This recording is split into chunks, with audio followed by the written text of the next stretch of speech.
بسم اللہ الرحمن الرحیم۔ تمام دوستوں سے محبت بھرا سلام۔ محترم عزیز دوستو، آج کی یہ تفصیلات آپ کے سامنے پیش کرنے کا اتنا سا مقصد ہے کہ آپ کے دل میں غیبت جیسے گناہ کو کرنے کا شوق پیدا نہ ہو اور اچھے مال حاصل کرنے کی کوشش کریں اور اس فانی دنیا کو آخرت پر ترجیح نہ دیں۔ آج کا ہمارا موضوع غیبت کرنے والے کی سزا ہے۔ محترم عزیز دوستو، ارشاد فرمایا اللہ تعالیٰ نے کہ اے مسلمان، تم لوگوں کی طرف سے بہت شک نہ کیا کرو، کیونکہ بعض شک گناہ ہوتے ہیں، اور ایک دوسرے کا عیب تلاش نہ کیا کرو، اور نہ تم میں سے کوئی کسی کے پیچھے کسی کی غیبت کیا کرے۔ بھلا تم میں سے کوئی یہ بات پسند کرے گا کہ اپنے مرے ہوئے بھائی کا گوشت کھائے؟ ہرگز پسند نہ کرے گا، تو پھر غیبت کیوں کرتے ہو کہ یہ بھی ایک قسم کا مردار کھانا ہے۔ اور حضرت محمد مصطفیٰ صلی اللہ علیہ وآلہ وسلم فرماتے ہیں کہ تم جانتے ہو غیبت کیا چیز ہے؟ آپ کے صحابہ نے عرض کی کہ اللہ اور اس کا رسول خوب جانتے ہیں۔ آپ صلی اللہ علیہ وآلہ وسلم نے فرمایا، غیبت یہ ہے کہ اپنے بھائی مسلمان کی کوئی بات اس طرح بیان کرے کہ اگر اس کو خبر ہو جائے تو اس کو برا لگے۔ صحابہ نے عرض کی، یا رسول اللہ صلی اللہ علیہ وآلہ وسلم، اگر ہمارے اس مسلمان بھائی میں وہ بات ہو جو ہم کہتے ہیں؟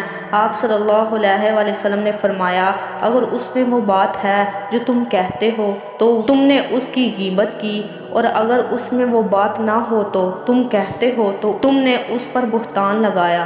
خوب سمجھ لو، جو شخص مرد ہو یا عورت غیبت کرے گا تو وہ میری شفاعت سے محروم رہے گا۔ نعوذ باللہ۔ غیبت ایسی بری چیز ہے کہ اللہ و رسول صلی اللہ علیہ وآلہ وسلم کی ناراضگی کس قدر ظاہر ہوتی ہے۔ یہ تو آخرت کا نقصان ہوا، اور دنیا کا نقصان سب جانتے ہیں کہ غیبت لڑائی فساد کی جڑ ہے۔ حضور اکرم صلی اللہ علیہ وآلہ وسلم فرماتے ہیں کہ جب اللہ تعالیٰ نے مجھے معراج نصیب فرمائی تو میرا گزر ایسے لوگوں پر ہوا جن کے ناخن تانبے کے تھے اور وہ ان سے اپنا منہ کھرچتے تھے۔ میں نے پوچھا، اے جبرائیل، یہ لوگ کون ہیں؟ کہا، یہ وہ لوگ ہیں جو غیبتیں کر کے لوگوں کے گوشت کھاتے تھے اور ان کی عزت برباد کرنے کے لیے پیچھے پڑے رہتے تھے۔